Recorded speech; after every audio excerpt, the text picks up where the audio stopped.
मैं नरेंद्र सिंह आज आपके सामने आपका क्षितिज किताब से पाठ नंबर 4 सावले शब्दों की याद लेकर उपस्थित हो। इससे पहले भी हमने ये लेसन पढ़ाए हैं और एक बार फिर हम आपको पढ़ा रहे हैं। ध्यानपूर्वक सुनिए। सावले शब्दों की याद, लेखक हैं जावेद हुसैन। तो इसमें सबसे पहले कुछ कठिन शब्दों के बारे में आपको बता दूं, उसके बाद ये बताऊंगा कि इस पाठ का परिचय क्या है, इस पाठ का उद्देश्य क्या है, आदि आदि विषय, और इसकी संक्षेप में इसका सारांश क्या है। तो सावले शब्द की याद। परिंदे, परिंदे शब्द का मतलब होता है पक्षी। अंतहीन, जिसका कोई अंत ना हो। पलायन, दूसरी जगह जाना। विलीन यानी मिलना होता है। हसरत, इच्छा। हरारत, गर्मी। शोक यानी चंचल। वाटिका, बगीचा। हिफाजत यानी सुरक्षा। कायल यानी मोहित होना। नैसर्गिक यानी प्राकृतिक। प्रतिरूप यानी बिल्कुल वही। टापू, समुद्र में स्थित पहाड़ है। और यावरी यानी भ्रमणशील, संभावना। सुराग यानी खोज। तो इस लेसन को कैसे पढ़ना है, छोटा सा नमूना मैं आपको बता रहा हूँ और उसी प्रकार आप किताब से पढ़िए। किताब से आपको पढ़ना जरूरी है। आप पढ़ेंगे तभी आप हिंदी शुद्ध पढ़ पाएंगे। पढ़ना पहले है, उसके बाद लिखना है। तो पढ़ना, शुद्ध पढ़ना, पंचुएशन के अनुसार पढ़ना, व्याकरण के नियमों के अनुसार पढ़ना, उतार चढ़ाव के साथ पढ़ना, पढ़ने के नियम के अनुसार पढ़ना। संसार में सारी चीजें नियम से ही चलती हैं। आप नियम से कोई काम करेंगे तो अच्छा लगेगा, उसका परिणाम भी सही आएगा। और नियम से हम पढ़ेंगे, प्रतिदिन पढ़ाई पढ़ने वाले विद्यार्थियों के लिए एक स्वभाव होना चाहिए। प्रतिदिन हमको पढ़ना है, प्रतिदिन हमको लिखना है। जो प्रतिदिन पढ़ते हैं, प्रतिदिन लिखते हैं, वो जीवन में हमेशा सफल होते हैं। तो पुस्तक को कैसे पढ़ना, नोटबुक में हमको लिखना है तो कैसे पढ़ना है, शुद्ध पढ़ना, आराम से पढ़ना है, पंचुएशन के अनुसार पढ़ना है, शुद्ध पढ़ना है, मात्राओं का ध्यान, मात्राओं पर ध्यान देकर पढ़ना है, दिल से पढ़ना, मन से पढ़ना है और साफ पढ़ना है, स्पष्ट पढ़ना है। लिखना है साफ सुंदर और शुद्ध लिखना है, त्रुटि रहित, उसमें एक भी मिस्टेक नहीं होना चाहिए। आप किताब से देख के लिखिए, कोई बात नहीं, लिखिए, देख के लिखिए, लेकिन जो लिख रहे हैं आप शुद्ध लिखिए। उसमें सुंदर अक्षर, आपकी लिखावट सुंदर होनी चाहिए। सुंदर लिखावट हमेशा अधिक अंक देने में सहायक होती है। त्रुटियां नहीं होनी चाहिए, मात्राओं की त्रुटियां बिल्कुल नहीं। तब ये तब होगा जब आप प्रतिदिन लिखेंगे, ध्यान देकर लिखेंगे, आपकी सारी मात्राओं की जो त्रुटियां मतलब सुधर जाए। तो आइए देखिए कैसे पढ़ें। सुनहरे परिंदों के खूबसूरत पंखों पर सवार सावले सपनों का एक हुजूम मौत की खामोश वादी की तरफ अग्रसर है। कोई रोक टोक सके कहाँ संभव है। इस हुजूम में आगे आगे चल रहे हैं सालिम अली, अपने कंधों पर सैलानियों की तरह अपने अंतहीन सफर का बोझ उठाए। लेकिन यह सफर पिछले तमाम सफरों से भिन्न है। भीड़ भाड़ की जिंदगी और तनाव के माहौल से सालिम अली का यह आखिरी पलायन। अब तो वे उस वन पक्षी की तरह प्रकृति में विलीन हो रहे हैं जो जिंदगी का आखिरी गीत गाने के बाद मौत की गोद में जा बसा। कोई अपने जिस्म की हरारत और दिल की धड़कन देकर भी उसे लौटाना चाहे तो ये पक्षी अपने सपनों के गीत दोबारा कैसे गा सकेगा। तो ये एक नमूना है, कैसे आपको पढ़ना है, ये नमूना हमने आपको बताया। इसी नमूने को ध्यान में रखकर आपको पूरा पढ़ना है। तो सावले सपनों की याद में इस लेसन में प्रसिद्ध पक्षी प्रेमी सालिम अली, प्रसिद्ध पक्षी प्रेमी सालिम अली की जीवन चरित्र बताए गए हैं। उनमें क्या गुण थे, क्या उनमें विशेषताएं थी, वो कैसे आदमी थे, उनका जीवन कैसा था, उन्होंने अपने जीवन में क्या क्या काम किए, आदि आदि के बारे में सारी बातें यहाँ पर कही। तो प्रसिद्ध पक्षी प्रेमी के नाम से सालिम अली प्रसिद्ध है। तो कुछ लोग संसार में आकर इतना अच्छा काम करके चले जाते हैं कि उनके जाने के बाद भी उनके काम के कारण दुनिया उनको हमेशा याद रखती है और वो दुनिया रहते तक जिंदा रहते हैं। तो मनुष्य की पहचान उसके काम, कर्म से, कार्यों से आदमी की पहचान होती है। कर्म बड़े होते हैं, धन से कोई बड़ा नहीं, कर्म से बड़ा होता है। तो किसी भी वर्ग का, चाहे वो अमीर हो चाहे गरीब हो, वो भी यदि व्यक्ति के कर्म अच्छे हैं, कर्म बड़े हैं, कर्म महान हैं, तो वास्तव में वो व्यक्ति बड़ा है और महान है। तो सलीम अली जो कि एक साधारण इंसान है, अपने अच्छे कर्मों के कारण से पूरे संसार में पक्षी प्रेमी के नाम से प्रसिद्ध हो गए। सारी दुनिया उनका इतिहास पढ़ रही है, उनका सम्मान कर रही है और आज उनके गुजर जाने के बाद भी हम उनके इतिहास को पढ़ रहे हैं। क्यों? कि उन्होंने कुछ ऐसा किया है अपने जीवन काल में, उन्होंने ऐसा कुछ किया है जिससे हमको प्रेरणा लेनी है। तो पर्यावरण, दुनिया में सबसे बड़ी चीज है परिवेश, पर्यावरण। हम हमारे आसपास जो वातावरण है, जो परिवेश है, वही पर्यावरण है, जिसके अंतर्गत पेड़ पौधे आते हैं, पशु पक्षी आते हैं, नदियाँ, तालाब, पर्वत आते हैं।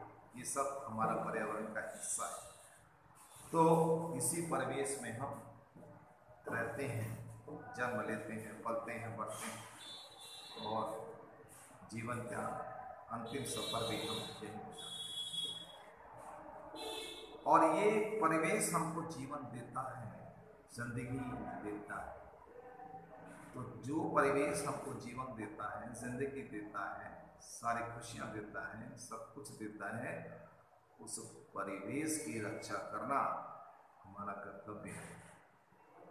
उस परिवेश की सुरक्षा करना हमारा कर्तव्य है, उसकी वृद्धि करना हमारा कर्तव्य है। जंगल के ये जो पशु पक्षी है ना, ये हमारे मित्र हैं, हमारे सहायक हैं। इनकी जीवन रक्षा जरूरी है। हम इनकी रक्षा करें, इनकी सुरक्षा करें, इनके अस्तित्व को बचाएं, ये हमारा कर्तव्य है। ये पशु पक्षी जंगल की शोभा है, सुंदरता है और कुदरत ने इनको बनाया है। जिसको कुदरत ने बनाया है उसको मारने का अधिकार, उसको समाप्त करने का अधिकार हमारा नहीं, क्योंकि हमने तो उसको बनाया नहीं। जिसको हमने बनाया नहीं है उसे मिटाना भी हमारा काम नहीं है। तो हम जंगल में रहने वाले सभी पशु पक्षियों की सुरक्षा करें, हम जंगल में रहने वाले पेड़ पौधों की रक्षा करें, उनकी वृद्धि करें और उनकी सुरक्षा के लिए दूसरों को भी हम प्रेरणा दें। ये आज बहुत जरूरी है, क्योंकि वन रहेंगे तो हम रहेंगे, प्रकृति रहेगी तो हम रहेंगे। तो सालिम अली ने अपना पूरा जीवन पक्षियों की सुरक्षा, पर्यावरण की रक्षा के लिए व्यतीत किया।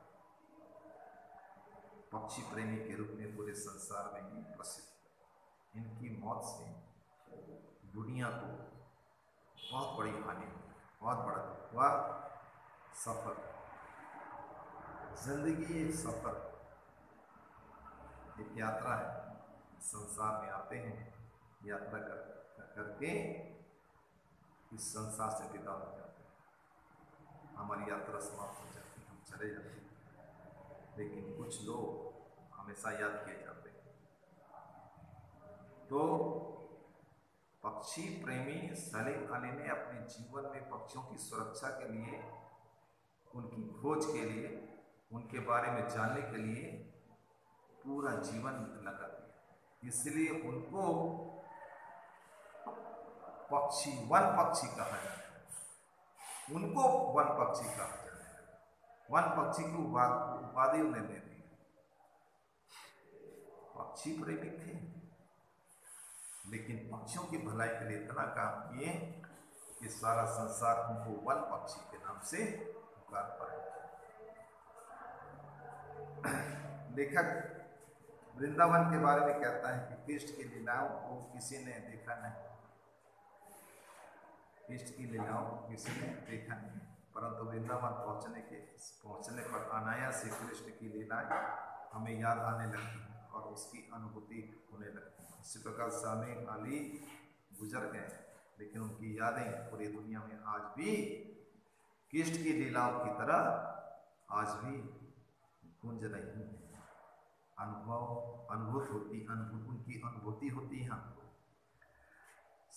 सलीम अली उम्र के 100वें पड़ाव के करीब, 100 साल की उम्र थी। यात्राओं के इस कारण से उनका शरीर कमजोर हो गया था। उन्हें कैंसर जैसा भयंकर रोग था और इसी रोग के कारण उनकी मौत भी हो गई। लेकिन जीवन पर वे पक्षियों के बारे में नए नए शोध करते रहे। उन्होंने पर्यावरण की सुरक्षा के लिए अनेक कार्य किए। केरल के साइलेंट वैली को बचाने के लिए उन्होंने पूर्व प्रधानमंत्री चौधरी चरण सिंह से भेंट की। लद्दाख के बर्फीले क्षेत्रों में रहने वाले अनेक पक्षियों की भलाई के लिए काम किए। सलीम अली अपनी आत्मकथा फॉल ऑफ ए स्पैरो लिखी है, जिसमें उन्होंने साहित्यकार प्रकृति प्रेमी D.H. लॉरेंस के बारे में भी लिखा। D.H. लॉरेंस भी एक प्रसिद्ध पर्यावरण प्रेमी हुए हैं। ये बहुत बड़े साहित्यकार भी थे, कवि भी थे, और इन्होंने सलीम अली की तरह पक्षियों के लिए आजीवन काम किया, उनकी सुरक्षा के लिए आजीवन काम किया। तो सलीम अली प्रसिद्ध पक्षी प्रेमी थे और याजावर का जीवन व्यतीत करते थे। एक स्थान से दूसरे स्थान जाते रहते। जैसे पक्षी एक स्थान से दूसरे स्थान जाते हैं, वे पक्षियों की तरह एक स्थान से दूसरे स्थान आते जाते थे। जीवन के अंतिम समय तक वे पक्षियों के रहस्यों के बारे में, पक्षी कैसे बातें करते हैं, कैसे अपनी भावनाओं की अभिव्यक्ति करते हैं, कैसे एक स्थान से दूसरे स्थान जाते हैं, क्यों जाते हैं, कब आते हैं, कब लौट जाते हैं, ये सब शोध का विषय है। उनको कैसे हम उनके भलाई के लिए काम कर सकते हैं, या कैसे हम उनके जीवन के बारे में जान सकते हैं, आदि अनेक रहस्य की बातें जानने की वो हमेशा कोशिश करते रहे पक्षियों के बारे में। संसार में किसी एक पक्षी नहीं, संसार के सारे पक्षी जगत के बारे में उन्होंने शोध काम किया और सब पक्षियों की भलाई के लिए काम किया। पक्षियों के बारे में जानने के उत्सुक व्यक्ति का समूह था। तो सलीम अली आजीवन वन पक्षी की भांति घूमते रहे और अंत में मौत की आगोश में समा गए। लेखक ने सलीम अली की तुलना वन पक्षी से की है। जैसे वन पक्षी होता है, उसी प्रकार सलीम अली भी वन पक्षी थे, क्योंकि जीवन का अधिकांश समय उनका वन में पक्षियों के बारे में जानने और उनके रहस्यों के बारे में जानने, उनकी भलाई के लिए काम करने, उनकी जीवन रक्षा में ही व्यतीत थे। इसलिए उनको वन पक्षी की संज्ञा दी गई।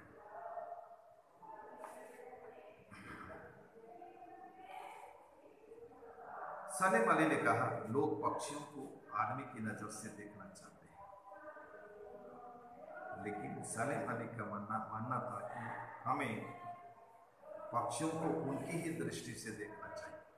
अर्थात पक्षी क्या चाहते हैं? सुरक्षा चाहते हैं, सुख चाहते हैं और हर प्रकार की रक्षा चाहते हैं। तो पक्षियों की सुरक्षा, सुख के लिए पक्षियों से प्रेम करना, पक्षियों की सुरक्षा के लिए, उनके सुख के लिए पक्षियों से प्रेम करना चाहिए। लोग प्रकृति को स्वार्थ के कारण अपनी नजर से देखते हैं। जब हम प्रकृति को प्रकृति की नजर से देखेंगे तो प्रकृति को किसी प्रकार का नुकसान पहुंचाने का, उसकी हानि करने का प्रयास नहीं करेंगे। प्रकृति हमसे क्या चाहती है? सुरक्षा चाहती है कि हे मानव, तुम मेरी सुरक्षा करो, मैं तुम्हारी सुरक्षा करूं। यही तो प्रकृति चाहती है। वो प्रकृति को प्रकृति की नजर से देखने का मतलब यही है कि हम प्रकृति और प्रकृति में रहने वाले जीव जंतु, यानी पशु पक्षी की रक्षा करें, उन्हें हानि ना पहुंचाए, उन्हें किसी प्रकार का नुकसान ना पहुंचाए।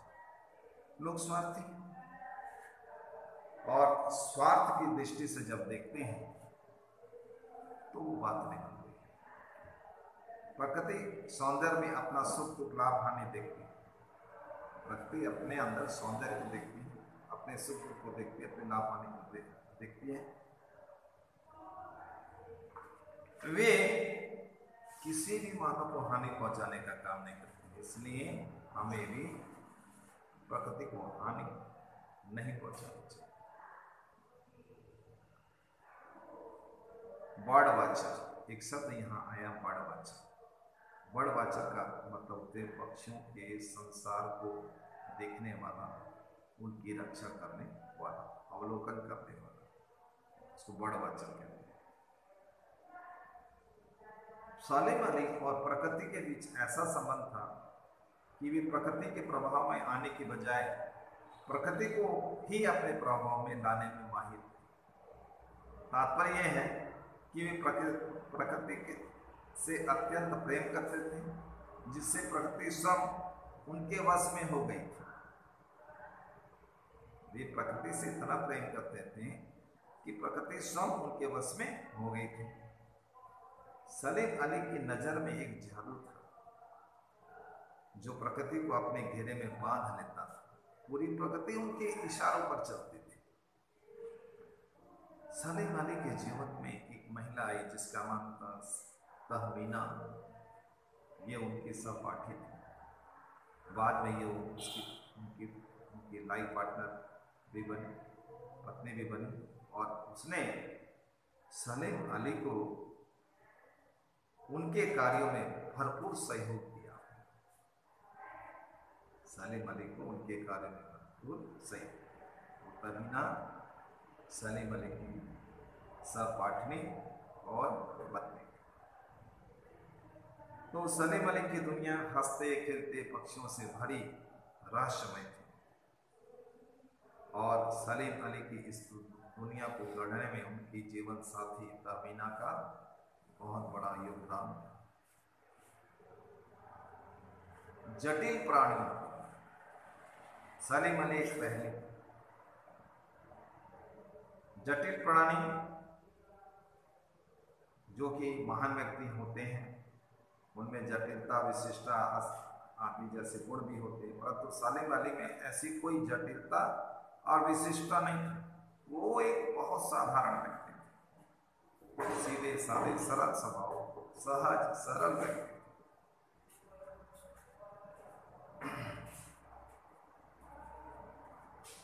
और वे किसी के लिए पहले नहीं।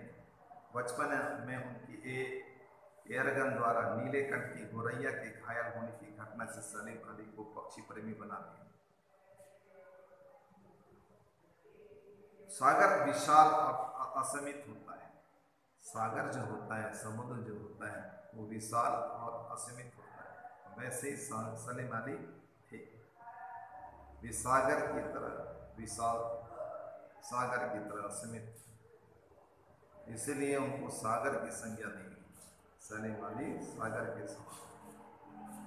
सबके लिए उनका दिल बहुत बड़ा, पशु पक्षियों के लिए, प्रकृति के लिए बहुत बड़ा दिल, सबकी भलाई के लिए वो काम करते।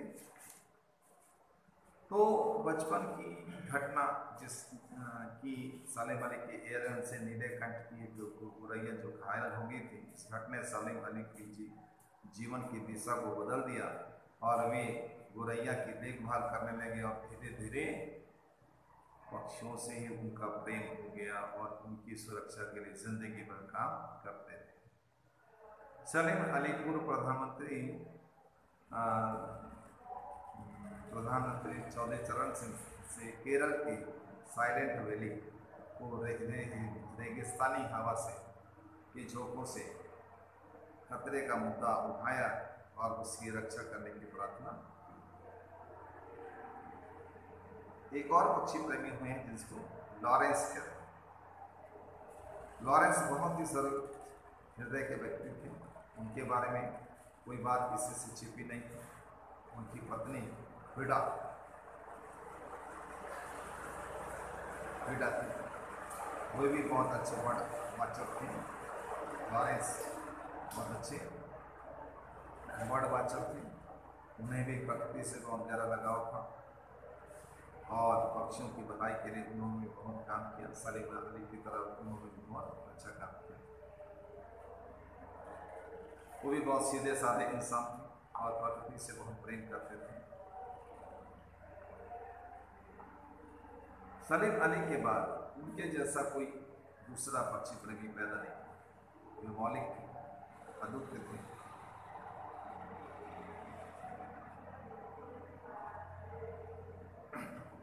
सलीम अली को किसी पक्षी विशेष या स्थान विशेष से प्रेम नहीं था। वे तो संसार के सभी पक्षियों से और सभी स्थानों से प्रेम करते हैं। उन्होंने खुद को किसी बंधन में नहीं बांधा। वे सीधे साधे इंसान से भ्रमणशील थे। लंबी लंबी यात्राओं के कारण से उनका शरीर कमजोर हो गया था। सीधे और सरल इंसान थे और दिखावा या किसी प्रकार की कृत्रिमता उनके जीवन में नहीं थी। वे आजीवन सागर की तरह स्वच्छंद होकर भ्रमण करते रहे। तो ये थी सलीम अली के बारे में मुख्य मुख्य बातें। सलीम अली के जीवन से हमें प्रकृति की रक्षा करने, पक्षियों की रक्षा करने की प्रेरणा मिलती है। सलीम अली की मृत्यु कैंसर के कारण से हुई। सलीम अली ने अपनी आत्मकथा का नाम हॉल ऑफ स्टोरी रखा। तामीना स्कूल के दिनों में सलीम अली के सहपाठी रही। बाद में वो उनकी जीवन साथी बन गई। तो इस प्रकार सलीम अली की इन विशेषताओं के बाद आइए हम आपको इस पाठ का सारांश। तो सावले सपनों की याद एक व्यक्ति चित्र है। लेखक सुनहरे रंग के पक्षियों के पंखों पर सवार होकर सावले सपनों का एक हुस्न मौत की खामोश वादी की तरफ बढ़ता चला जा रहा है। जनसमूह में सबसे आगे सलीम अली सैलानियों की तरफ अपनी अंतहीन यात्रा की ओर चलता है। अंतहीन यात्रा गुजर चुकी और अंतहीन यात्रा की तरफ अब वो बढ़ रहे हैं सलीम अली। इस बार सफर उनका आखिरी सफर, ये उनके जीवन का आखिरी सफर। इस बार उन्हें कोई अपने जिस्म के हालात से दिल से धड़कन से देकर भी वापस नहीं आ सकता। जो गुजर जाते हैं इस दुनिया में वो कभी वापस नहीं आते हैं। वो भी तो एक पक्षी की तरह ही थे। जिंदगी के आखिरी समय तक उन्होंने पक्षियों की सुरक्षा के लिए जीवन व्यतीत किया। वे पक्षियों की सुरक्षा के लिए प्रयासरत रहे। पहाड़ों में गए, झरनों में गए, जंगलों में गए, अनेक स्थानों में गए। प्रकृति को उन्होंने करीब से देखा। पक्षियों की मधुर आवाज को उन्होंने सुना। लेखक बताते हैं कृष्ण के वृंदावन में रासलीला रचित। कृष्ण ने वृंदावन में रासलीलाएं रचित। कब गोपियों को अपनी शरारतों का निशाना बनाया, कब माखन भरे, बर्तन फोड़े, कब छोटे छोटे पेड़ों के नीचे विश्राम किया, कब बंसी बजाई। और आज भी कोई वृंदावन जाए तो नदी का सवला पानी इस पूरा घटनाक्रम दिया। तो कृष्ण ने वृंदावन में अनेक लीलाएं की।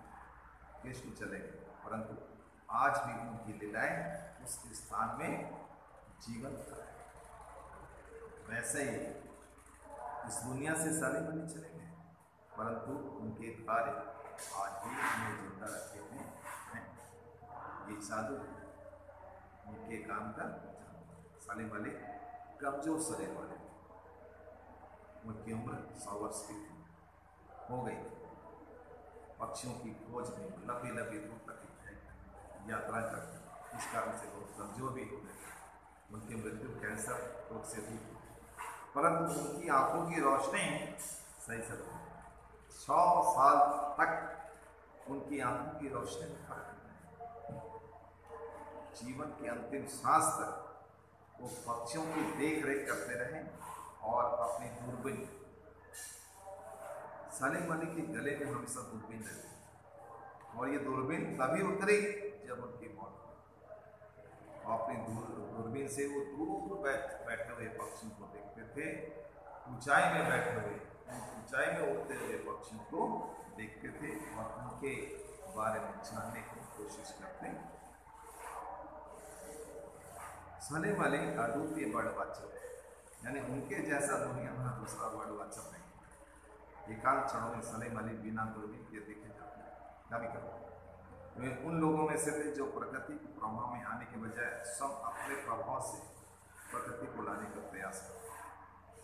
प्रकृति में इतने रच बस गए थे कि वे स्वयं प्रकृति को अपने प्रभाव में लाने का दम हम रखते।